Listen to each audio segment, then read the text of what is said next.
Olá, seja bem-vindo ao Anonymamente Zumbis, eu sou a Nath, venho aqui para falar de uma estreia que só vai chegar no dia 5 de janeiro nos cinemas, mas eu já assisti e quero te contar um pouquinho, porque certamente é um daqueles filmes que você vai amar, ou vai ficar tipo 2 horas para isso? Eu estou falando de Emily, que vai contar a história ali, a história ficcional, boa parte da Emily Brontë, uma das 3 irmãs autoras dessa família que, se você não lembra, ela escreveu O Morro dos Ventos Uivantes. Mesmo que tu não goste de ler clássicos, com certeza você sabe que livro é esse, e se você é amante de Crepúsculo, sabe que foi uma das inspirações da autora para escrever a saga. Agora, nesse filme, a gente vai descobrir um pouco mais sobre quem era essa autora mais reclusa, que acabou se tornando aí um ícone e escrevendo um dos livros mais viscerais desta época. Charlotte, Emily e Anne são as irmãs Brontë que viveram aí em meados de 1800 e que escreveram grandes obras que até hoje são aclamadas. Elas que em um período em que mulheres escritoras publicaram as suas principais obras com nomes masculinos. As suas obras, as obras dessas irmãs já viraram algumas aí filmes, séries para TV, mas nessa aqui específica, dirigida pela Frances O'Connor, ela vai contar a história da Emily, que foi uma figura que as próprias irmãs, a própria Charlotte, depois da sua morte, descreveu como muito tímida, muito reclusa, que não queria se envolver e falar, ter ali uma convivência com os outros. Existem até boatos aí, vamos falar sobre boatos, já que naquele período não existia o diagnóstico, mas que ela tinha ali, sim, um certo nível de autismo por conta das características que foi aí descrito sobre a sua personalidade, sobre a sua pessoa.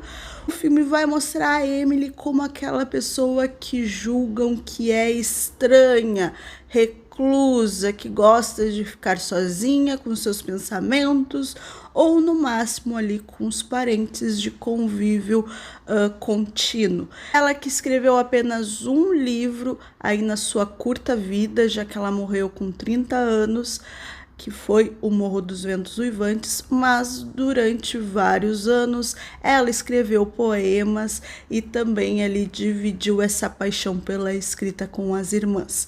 Só que no filme a gente tem uma releitura um pouco mais romântica e fantasiosa dessa personagem, fazendo uma ligação muito direta com a obra O Morro dos Ventos Uivantes, fazendo com que a gente compreenda aquela personagem, a Emily, vivida aqui no filme pela maravilhosa Emma Mackey, que vocês devem lembrar ela de Sex Education. A diretora quis com que essa história trouxesse ali uma luz de como que ela construiu aqueles personagens tão humanos, tão chocantes naquela época, sabe? Como ela era observadora do seu entorno, das suas relações, como o homem é capaz de amar e odiar, e disso não te faz um monstro, mas você é o resultado do seu meio, daquilo que acontece com você. E por isso que o filme ele é muito lento em mostrar isso, quase tem umas partes de terror. No filme eles têm uma máscara, a família, o pai tem uma máscara guardada, que é um presente, e eles usam essa máscara para contar histórias durante uma noite. E quando a Emily coloca essa máscara e começa a contar uma determinada história, fica uma tensão, e ela com aquela máscara, a Emma, é um absurdo. Eu quero muito essa atriz em filme de terror. Ela vai fazer um sucesso absurdo, porque combina muito. E foi muito bacana essa parte. Mas isso mostra a sutileza do filme em fazer com que a gente compreenda essa personagem usando máscaras. Sabe, ela tem que se encaixar naquela sociedade onde ela precisa, né, servir, estar ali para ajudar o pai, ajudar a família, e se ela não for arrumar o marido, ela precisa trabalhar, geralmente como uma professora, que é o caso das irmãs, e ela vai se encaixando, tendo que se encaixar, por isso que ela se torna uma mulher muito reclusa, né, muito fechada naquela sua região, naquela sua cidadezinha de campo, na sua casa e nas suas próprias relações, nas histórias que ela cria internamente, mostrando isso. E muitas vezes, quando ela coloca aquela máscara, ela enterra os seus sentimentos. Eu gosto muito disso, mas, de novo, é um filme que lida com as emoções dessa personagem, por isso talvez você sinta ele muito arrastado e por muitas vezes não contando nada. Talvez as partes mais interessantes da história da personagem, essa história de novo, muita parte dela ficcional, ele passa batido, ele passa corrido, sem dar tanta atenção, para ficar ali um período muito grande com ela na chuva, olhando ou conversando com seu irmão, que é uma relação muito importante que mostra ali o quanto os sentimentos, mesmo os sentimentos de irmão, uma relação que teoricamente, né, vamos ser sinceros, não é porque é irmão que o relacionamento é bom ou que tu, né, é próximo. Mas a gente percebe que na relação dela com o irmão, né, o único irmão, o homem, era muito próximo, era muito afetivo, tinha um carinho, tinha uma ligação e um apoio muito grande. Mas ela era uma mulher falha, assim como o irmão era um homem também, com muitos defeitos. E essa relação acaba mostrando o quanto as pessoas podem fazer mal até mesmo para quem elas amam. Então, é muito sutil.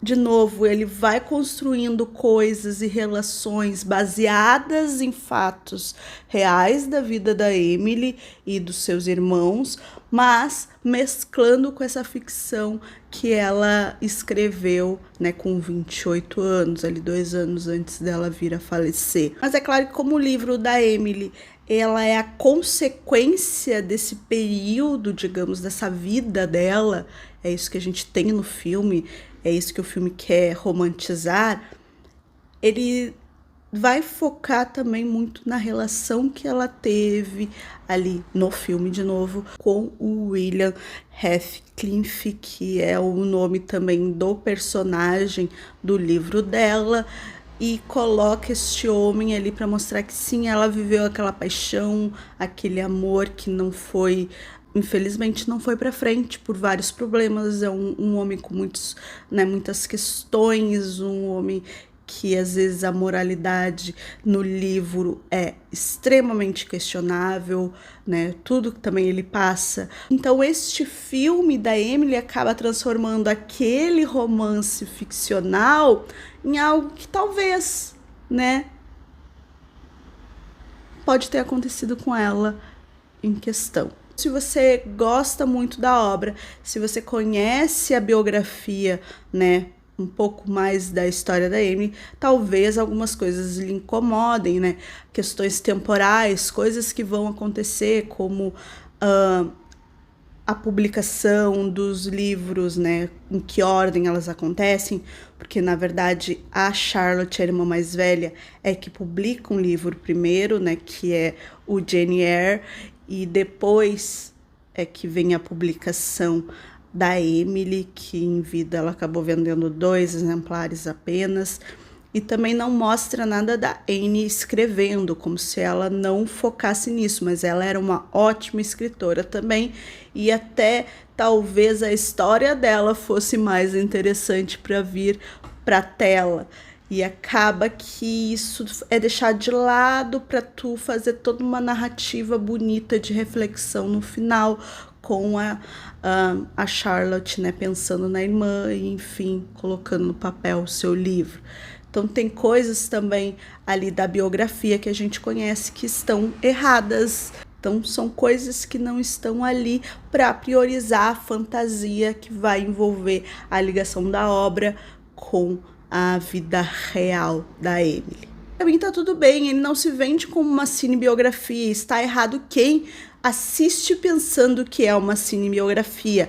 Aí vai se decepcionar muito, talvez, e achar que o filme não tem lé com cré, só que aquilo, ele vai tocar mais, talvez, em quem goste de filmes clássicos. Tá? Ele tem essa estrutura.